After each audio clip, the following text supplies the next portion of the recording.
48分の1スケール、B29 制作、パート3です。前回も先々回も内装だったな。今回も内装とか言わないよな。今回もある程度内装ですが、胴体の接着、塗装までを終わらせたいと思ってます。それは、よかった。まず手をつけたいのは、これらです。爆弾層の中の部品類だな。爆弾は、今塗っておかないといけないのか。爆弾は、最悪最後でもいいくらいですね。物はついでです。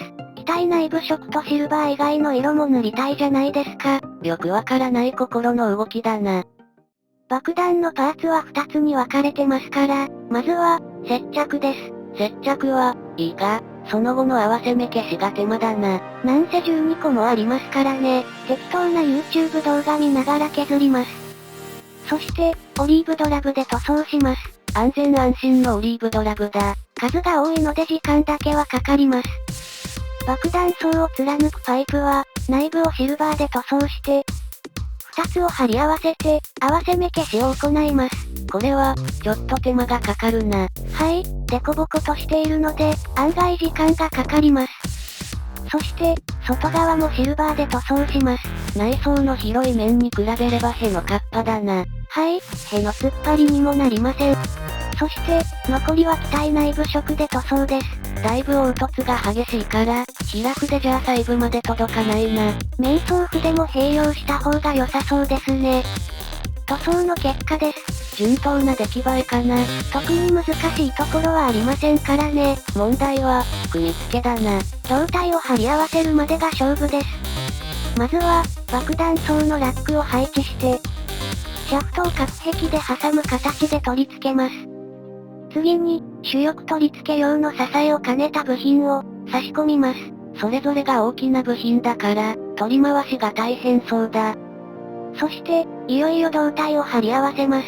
なかなか差し込みがうまくいかないな。日本の部品の間隔が、胴体の差し込み口となかなかマッチしないです。が、なんとかなりました。問題は、接着した後の隙間の度合いだな。切削作業の量に影響しますからね。やはりキットが大きいので、隙間や段差が大きい部分もありますね。まずは、セメントを流し込んで、隙間を埋めながら強度を確保したいと思います。そして、削っている最中に、窓のクリアパーツが取れてしまわないよう保護します。塗料のキャップの有用だな。ちょうど良いサイズで、思わぬところで役立ちました。そして、削っていきますが、最初は、100番台のペーパーでいきます。思い切った選択だな。そして、400番で少し整えます。もちろん、これだけでは、隙間や段差が埋まらない部分もありますので、そういったところをパテ埋めしてやります。ここは、0.3 ミリくらいの段差があったからな。きちんと滑らかな面が実現できたか確認するために、サーフェイサーを塗布していきます。合わせ目は、きちんと消えてるみたいだな。はい、これなら大丈夫に思います。ターレットなどの開口部も同じように確認します。ここら辺も派手に合わせ目がずれてしまっていたからな。そして、サーフェイサーを削り取ってやります。せっかく塗ったのに削るのか。残しておくと、塗装後にサーフェイサーの段差が、目立ってしまうことがあるので、削ってしまいます。塗装前の最後の工程です。トツモールドの修復だな。トツモールドがかつてあった場所に、マスキングテープを貼り付けて、サーフェイサーを盛り付けていきましょう。これで、次は、いよいよシルバーの塗装だな。緊張が走りますね。それでは、シルバー塗装の開始です。初回は、結構大胆に塗っていけるよな。前に塗った塗面というものが存在しないですからね。塗り始めて初めて分かったんですが、ターレットの開口部だとか、主翼の根元だとか、筆の進行の妨げになるところが結構ありますね。そりゃ、そう簡単には問屋が下ろしてくれないだろうな。それにしても、この巨大な機体を、片手で保持して塗装するのは大変です。塗装が進むと、持つことのできる箇所も減っていくしな。ちょっと、2回目からは、やり方を考えないと、良い塗装結果も得られないですね。1回目の塗装結果です。なんで仮面を見せるんだ。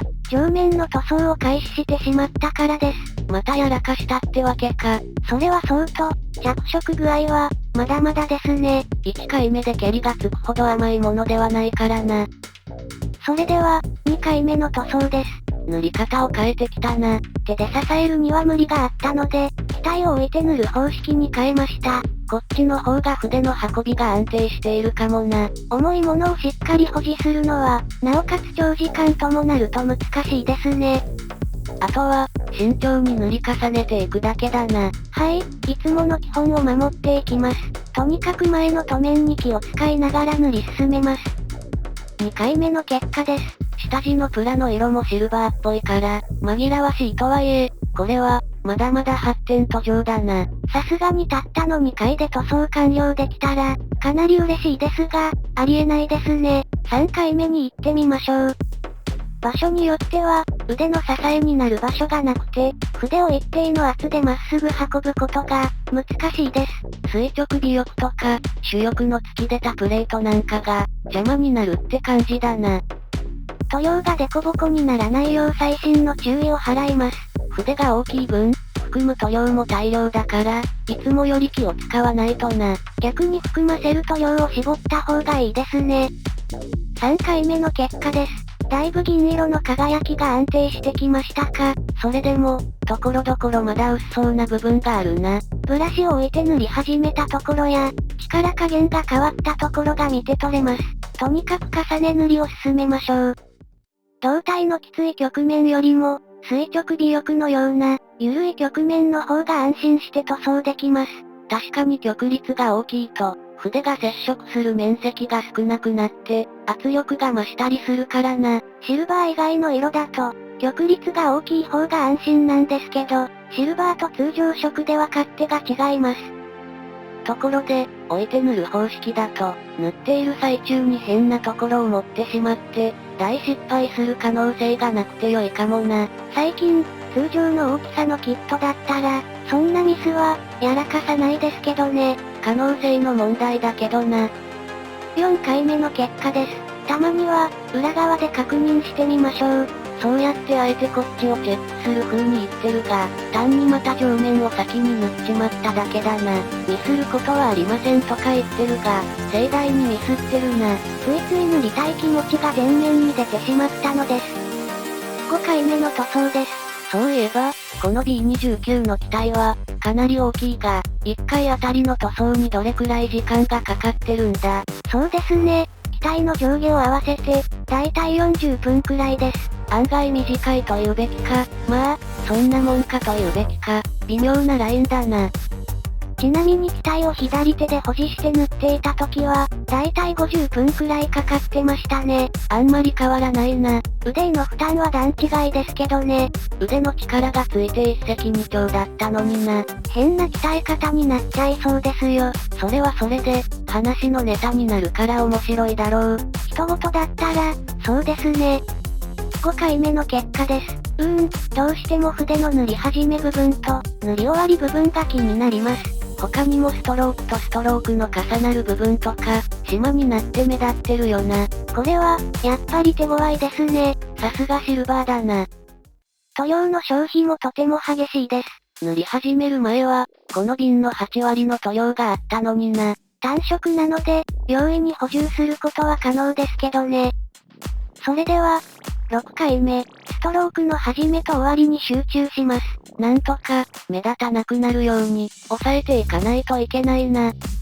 こういった開口部に挟まれたところは、そういう意味では癒しの部分です。B29 のオアシスだな。全く意味がわからないですね。第三者が聞いたらそうかもしれないな。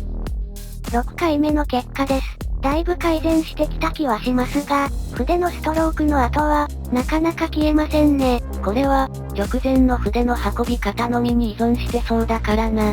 とにかく、1回1回のストロークを丁寧にやらないといけないですね。では、これをラストにするべく気合を入れていきましょう。気合を入れすぎて筆使いが荒くならないようにな。気合を入れて、息を殺して慎重に慎重を重ねたいと思います。寿命が縮まるな。全くです。シンナーも体を蝕んでいそうですしね。お前の体は、もはやボロボロだな。先日、体の調子がどうもおかしかったのは、このせいですかね。何を大げさな、どっちかというと、食べたものが悪かっただけだぞ。自分の好きなことして、体を壊したら本末転倒ですからね。7回目の結果です。かなり改善したのではないかと思います。確かにそうだな。ただ、ちょっと気になるところもあるな。窓の周りなんかが、ちょっと汚いですね。近づいてみてみると、毛の通った道筋が見て取れます。もはや、これは、どうしようもないかもな。いや、ここは、もう少しあがいてみたいと思います。まず、ムラが気になる部分を熊の筆で押さえます。そして、気になる部分を2000番から4000番のサンドペーパーで平らにした後、ラストの塗装を行います。窓の周りは、一からやり直しのレベルだな。そして、その結果です。さっきよりは、良くなったかな。良くなったんじゃないかと思います。ただ、最高の塗面を実現できたかと言われると、まだまだだと言わざるを得ないと思います。とにかく、これで、機体胴体の塗装は完了だな。はい、次は、翼の作成と塗装です。できれば、胴体への組み付けまで行きたいと思ってます。ますます大きくなってくるな。これは、本当に恐ろしいキットです。それじゃあ、今回は、ここまでかな。はい、長い時間のご視聴、誠にありがとうございました。引き続き B29 の作成に、お付き合いいただけると嬉しいです。それでは、また次回、よろしくお願いいたします。